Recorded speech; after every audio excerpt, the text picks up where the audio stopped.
শেষ চেষ্টা। রাহুল ছিল এক তরুণ ফুটবল খেলোয়াড়।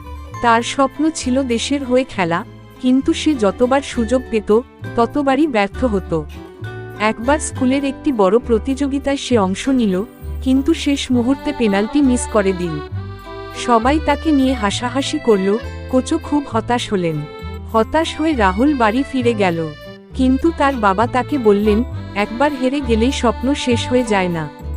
সাফল্য আসে শুধু তাদের কাছে যারা শেষ পর্যন্ত লড়াই করে।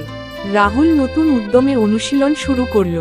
প্রতিদিন ভোরে উঠে দৌড়ানো, কিক অনুশীলন এবং নিজের দুর্বল দিকগুলো ঠিক করা, এসব করতেই থাকল। পরের বছর আবার সেই প্রতিযোগিতায় সুযোগ পেল। এবার ফাইনাল ম্যাচেও পেনাল্টি শটের সুযোগ এলো।